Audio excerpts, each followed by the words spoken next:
Hey everyone, it's the host of All Across America, Marco Vig, jumping in for a few seconds before the show to thank y'all for listening, to let you know that I want to hear from you. Tell me what you like about the show, and send me your suggestions too. Follow us on Instagram at AllXAmerica, or visit the website, allacrossamerica.net, and you can use our contact page there. If you want to support us, we're on Patreon at patreon.com/allacrossamerica. Try to respond personally to everyone who reaches out, so say hello. All right, on with the show. Podcasting from Portland East to Portland West, from Big Pine Key to Pacific Beach, and from San Juan to Guam, this is All Across America. How you been? You're in Pigeon Forge right now? Yeah, it's insanely busy because we opened a new show. Okay. So I'm juggling in the show that just opened. Okay. But they have so much marketing to do. Okay. So it's between doing the acts, helping them out with the marketing, because you need to have full houses. Right. Otherwise it doesn't look good, and then the word of mouth doesn't start happening. Right. So you got to That's have the pretty full house to crucial period. continually have the full houses. Yeah, so just for word of mouth, that is busy, like a restaurant. Exactly. So what venue are you at right now? It's Mountain of Entertainment Theater. Okay. But the show is called Array. Array. So that's also like the thing now, because we have the venue, but then the show needs to be known. So that's like I'm just getting the word out with any new business. Okay. Is that a headlining, or are you sharing the bill, or? This is a production show. Okay. So I'm just actually it's easy because of some other projects that I'm working on too. Okay. So then it's nice to be in a production show, because then you just show up, do your whatever 2 times 7 minutes, and then so you don't have to the stress of headlining it. Right. So I just finished this book. Oh, it's not sharp. There it is. Yeah. Anyways. Unbalanced. All right. Yeah, so I just finished that one. It's a book that I produced. So like it's other juggling stuff that I'm working on too. So you just go, excellent. Where do I put my time?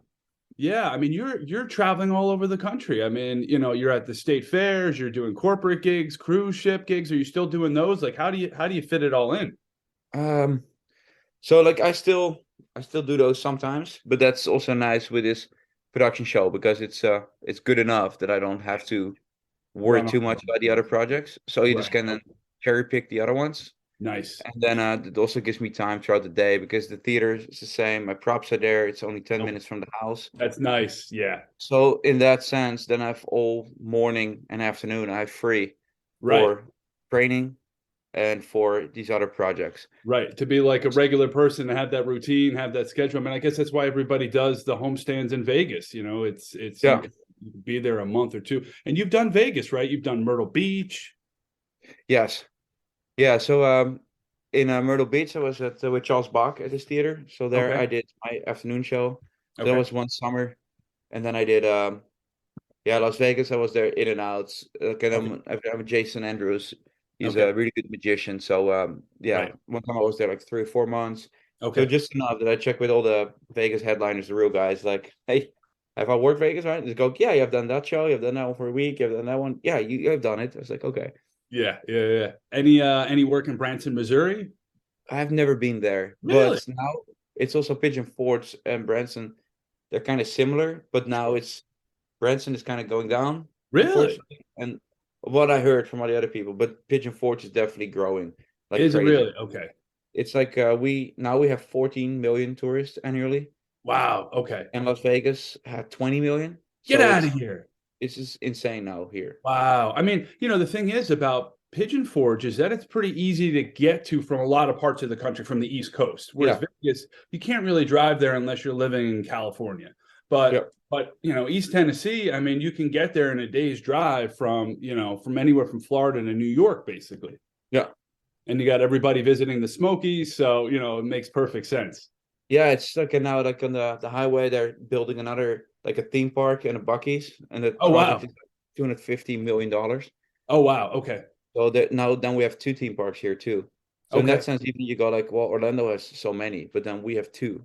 You have 2, okay. So, but that's crazy. And then we have all these dinner shows too. Okay. And that's just the entertainment options. And now you have like Guy Fieri, and you have all like so many more bigger brands coming as well. Wow. I mean, I'd imagine for you as a performer, it has a reasonable cost of living where other places, don't. I mean, Tennessee is, it's got a lot of land, and Yeah.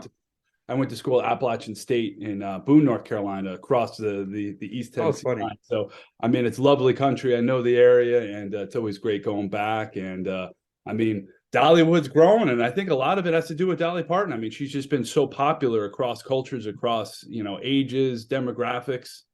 Yep. Yeah, definitely a big asset. Without her, this area would not be as big.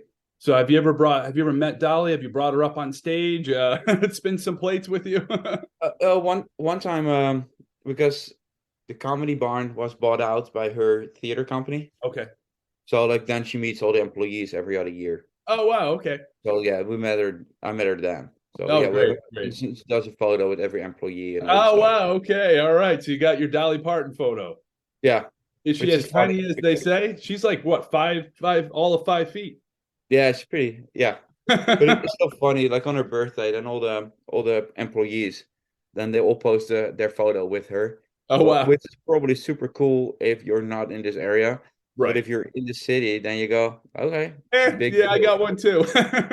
big deal. You worked at her pancake place, okay? Right, Well, right, like it's, right. yeah, Yeah, I mean, I got into, I was saying, while we were corresponding, I got into juggling probably around the same time you were, 12, 13 years old. And, I grew up outside New York City. So I used to go to Brian Dubé's shop. I even remember the address at 520 Broadway in Soho. And, nice. he had, everything from the clubs to the rings to the knives. How did you get into it? Well, there was a street performing festival in Rotterdam where all the Okay. really good international street performers came. Oh, wow. Okay. So we went every year, and then a couple times on television I saw it, and then I like to play table tennis Okay. when I was a kid. But then I was like, okay, that's just one ball. Like then juggling, I just like to aim stuff, and Right. then it kind of came together. Wow. Okay.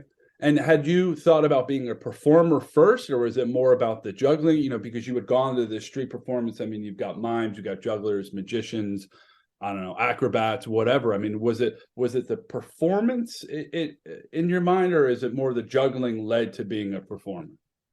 The latter. So like you have, I thought, how can I juggle more? And then Right. I thought, like very stupidly, like okay, if you're a professional juggler, you have more time to juggle. Okay. Which basically, like now when you go to a contract, say you go to a cruise ship, you just pack, you have half your day is gone the day before, then you have to travel to the ship, Right. then you get to the ship. So basically 2 days out of your potential practice time is gone. Okay. Then you get to the ship, half the time there's not good facility to practice because they have other Terrible. activities or the theater's not available. Sure. And then you go, okay. So then you're a professional juggler, but Right. like you're dealing a lot of time with other stuff. Right. So that's also why now like this gig is good because the community center Okay. is here. So Right. I can just go and then the shows in the evening that yeah, and you don't have to spend too much time on promotion. Oh, So that's then you great. have actually more time to juggle. That's great. How many hours a day do you practice when you can? Usually I try so now I'm on a training schedule with Albert Lucas, Okay. and Albert is the only juggler ever that has done 13 and 14 rings. Wow. Okay. So he's teaching me how he trains when he does, and he has taught a couple people to do 12 rings. Wow. Okay. So he's now teaching me how to do that. So for that one in the morning, you do certain weightlifting exercises, Okay. and then you go a couple hours later, you go to train, and Okay. then he has certain exercises that he Right. and he just watches every training session through video call, Okay. and then he's like, okay, now you need this, now you need to do that, and then he takes me through all the steps, and then a couple times a week he wants me to go for running as well because Wow. Okay. if for 12 and certain higher numbers, like if you're not strong enough to throw them out quickly enough, high enough, precisely enough, Right. it's just not going to happen. So you need, even if your brain can do it and your body cannot do it, you're still not successful. Wow. Okay. And so you've broken what, 8 Guinness Book of World Records? Yeah. Wow. And is this something you're going for a ninth? Like what are you Actually, it's funny because Albert did 13 and 14. Okay. Yeah. So this would be the most difficult achievement, more difficult than any world record, but Wow. it is Okay. a world record. Wow. So now, I mean, are you trying to match him at 13 or 14, or are you trying to get to 15? Is it all, the time? I know there's a couple of ways of making a record. It's the number, but it's also duration.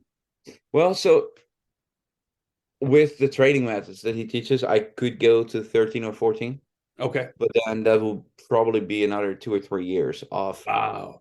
you know, training hard, weightlifting, and just getting to an even more extreme fitness, Yeah. and just also really scouting place where you can train consistently, Right. because then you throw them even higher. So like a standard basketball court probably is already not going to do it. Wow. Okay. So then you need to go into a convention center, Wow. but then there's conventions going. Right. So like then you have those kind of difficulties. So like at one point it doesn't become like, oh, can I do 14 rings? It becomes more like, can I find a space where I can Wow. go into consistently so I Okay. can train? So how high are you tossing 14 rings in the air? Uh Albert's has a couple photos of it that he showed me, but like that's so 12 would go the height of a standard basketball court. Like if you go to community center where Sure. you have 2 or 3 basketball courts, Right. that would be 12, but 14 would be significant higher Okay. because for something to yeah, if you throw it twice the height, you don't get twice the time in the air. I see. Okay. So it goes a lot higher. But then also the impact on your hands. If you throw Okay. it so much higher, it becomes a Got to lot more catch him. as What well. goes up must come So down. just the forces involved is Okay. yeah, just multiply. Are you primarily training on rings right now or balls or Mostly the rings at the moment okay. because they're the hardest prop to juggle Really? Okay. because they're so thin Yeah. and they move so fast. So like when you go from 10 rings to 10 balls, you go, well, these things are so big and they're easier to catch. Right. And the rings are just like, they're so thin and so Right. unforgiving. So Yeah. that's why a lot of judges don't like them. Okay. I mean, they are. I mean, they are a hard plastic, and I could, I mean, I guess you have calluses or you develop calluses on your hands from catching them. Is that? Um, well, I use the gloves. Oh, you do? Okay. It's funny because like a lot of jugglers, they go, oh, I don't use gloves. And they take it as a thing of honor. But you Right. go, okay, Tiger Woods is just holding one golf stick Yeah. and he's wearing gloves. Right. So what's Yeah. the big deal? Yeah. I Like, mean, every single baseball player is wearing a batter's glove. It's yeah. So you go, and it's just one stick. So yeah. this is stupidity. Like you go practice, you can practice shorter. Right. You're bleeding. Yeah. You don't have as much fun. Or you just be smart and use tools that are developed for this Yeah. purpose. Very, very well said. Very well said. So what muscles are you really using when you're juggling? Is it duration is different muscles versus the rings? What are you working out? Like what parts of your body? I mean, is like your core so important? I'd imagine. That was the bottleneck now was my core because I didn't Yeah. like doing sit-ups. Okay. So he's like, okay, everything is good. Your arm strength is good. You can do a lot with just arm strength, Right. but you need, yeah, like you can only do so much, or you have to be so strong, and then you will wear yourself out quicker. Yep. So you have fewer attempts per training session. Gotcha. So basically, it's the entire body. Yeah. Yeah. It's even like he was like, yeah, do warm up with kicking a soccer ball just up in the air. And you go, what does that have to do with juggling? But then when you juggle 10 or 12 rings, sometimes one ring goes out, you need to step out, you need to reach out quick. Gotcha. Okay. And then the basketball or like the soccer ball warm up that helps you to have your legs, be flexible so you can actually move and make that catch because otherwise you could not have made that catch. Right, right, right. Yeah, I mean, I've exercised at points in my life every area but my core, and I ended up developing lower back pain, and it was Yeah. because my core was weak, and your weakest point is the one that's stress first, and I learned that lesson a long time Yeah. ago. So I'm all about the sit-ups. I do the planks. I do the Supermans. I got the Yeah, whole. so I'm doing them now. Like it's and then that's too like when I see the purpose for it, I can do them. But if I don't see the purpose for Well, it, that's exactly it, right? Yeah, I mean that was the same thing with me. I was like, why should I do core? I mean, what am I going to show off? My lower, and then you yeah. realize, oh, there's a reason behind it, and that was a tough lesson to learn. Yeah, and So for me too, working on those juggling clubs and these books and then the show and then there's so much things to do on a daily basis. yeah, So then I go, okay, that's if I don't see the purpose for one thing, just just cut out because I already have so much to Exactly. do. Yeah. So tell me about, we were talking about your records. What record are you most proud of, and how did you train for that? And tell me about it. So I think because like people always ask how many can you juggle? Right.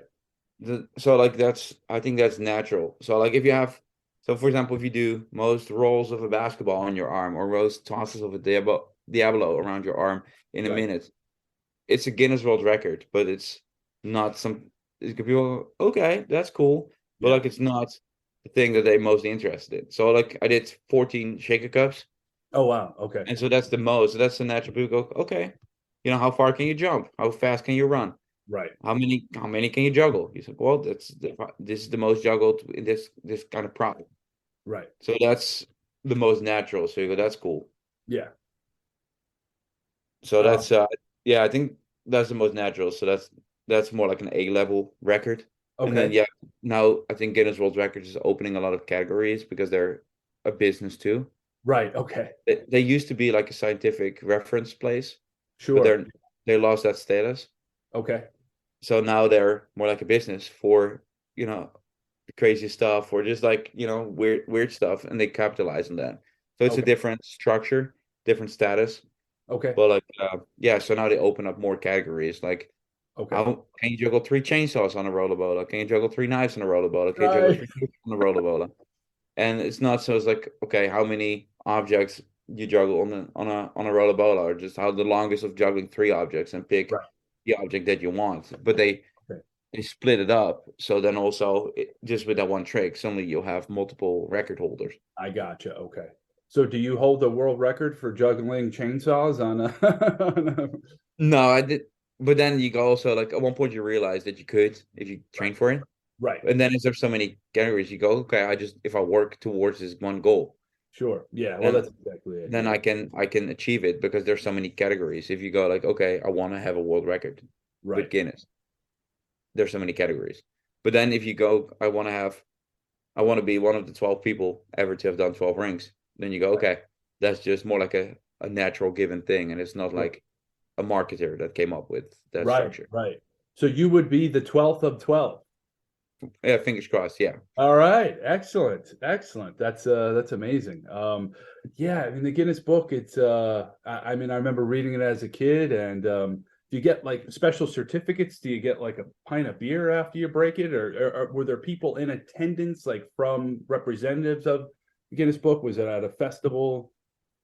There's different ways you can do it. So like one is a television show, one is to fly out the representative, Okay. which the cost of that is about 5,000 euros. Wow. Okay. And then the other way is that you collect all the evidence yourself, and Okay. then you just need people with standing in the community, like maybe say like for a time duration, if you can get a sports coach, and then you get a notary, or you get a Okay. police officer or something to be Wow. there and Okay. sign up, or like or like a school teacher, like whatever you at one point that's what the categories they advise, but like they accept. You go, Okay. okay, somebody that is as a true honest profession, whatever, and to sign it off and just give a little bit of background and Okay. have all those forms, and then again with video stuff and photos. Then you go, okay, that combined package, we believe that it's legit and Okay. accurate, and we Wow. I take it. mean, they force you to do a lot of legwork. Yeah. Wow. And you mentioned, the single-minded focus on 12 rings, and, it sounds like you're extremely focused person. And, traditionally when people think of juggling, it's like, I have my wonderful wife and kids, I got a job, I got a house that always needs repair, but that's a very different kind of juggling, meaning your mind is all over the place, where it seems like actual physical juggling requires very much intense single-minded focus. I mean, describe your flow for me. Um, yeah, maybe with everything, if you focus on something, that thing will grow. Yeah, If you focus on negative stuff, you become a negative person. right. If you focus on positive stuff, That's if true. you focus on, giving attention to your wife, she probably will stay with you. If you Yeah. don't do that, then it's not gonna happen. So Yeah. like in that sense, that's the same. And I think it's also for people who go, oh, I juggle this, I juggle the books, I juggle my life. It's Right. also probably because people don't see the structure in a juggling pattern. Okay. And it looks like a big if so, they get overwhelmed Okay. and they go, "Oh, I'm so overwhelmed. I'm just juggling this stuff. I'm trying to keep it up in the air." Right. And, Right. but then if you understand the structure, Okay. then at one point you go, "Okay, there's a method to it. I can do this." Okay.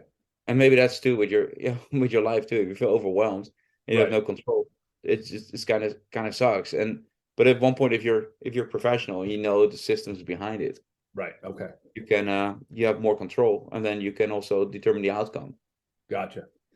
Tell me about those patterns. I mean, what's the pattern for 12 rings look like, versus 10, 8, 5? Well, in on paper, they're kind of the same. Okay. So if you generally when you do an even number, you Okay. juggle a certain amount in one hand, certain amount in the other hand. When Okay. you do an odd number, they cross. So when they cross, it's called a cascade pattern. When you have an even number, the base pattern, is called the fountain. So that's all the same. But then, just the more you do, your body like to throw the first one out. You want to get to the right height, but Right. then Okay. to throw the first out, well, you have all the weight of all the other ones in your hand. You Gotcha. need to move more mass to throw the first one out. I see. Okay. So the strength it takes for your muscle, so your body has to kind of compensate for it to work Okay. mathematically, so Right. that pattern just has like with even intervals, you throw a set of objects in the air. Okay. So like that's where even if you're a scientist and you go, okay, I really understand this. I understand the mathematics of juggling. Okay. And then you go, well, but as an athlete, if you have never done 12 rings, Right. it's very difficult still for scientists to write about it Really? because there's elements, aspects that only show up in the real world Okay. that's very difficult to imagine only on paper. Yeah. So tell me, so you're doing if you're doing an odd number, let's say 5, they're crossing, they're cascading. If you're doing an even number, they're staying in the same hand, is that correct?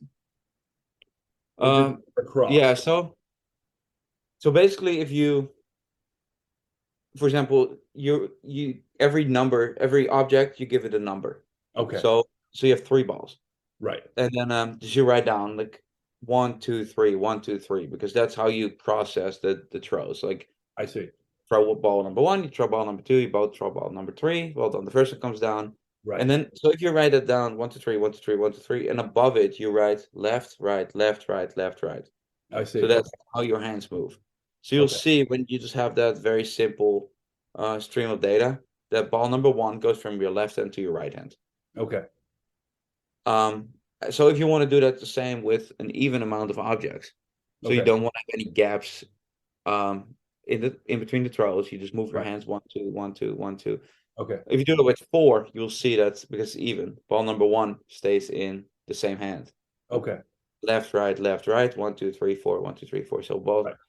So that's basically very simple way how you can visualize the flow of the object, and that Right. you can see like, okay, with an even number, the objects stay in the same hand. Okay. Otherwise, I get a gap. But if you do that with an odd number and an even amount of hands with two, they Gotcha. cross. I've done 4, I've done 3. That's where I stop, but I do understand the throwing of the 4. So you mentioned balls, we talk balls, we talk rings. What else? What other sort of props do you use? What do you like to use? What's in your 7-minute show versus your 45? Yeah, so it's real different between juggling, like training for the Okay. stuff that I want to do, Right. Okay.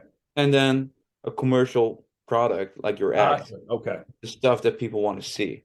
Because Yeah. like here, it's a big tourist town that I'm at, so people want to be entertained. Right.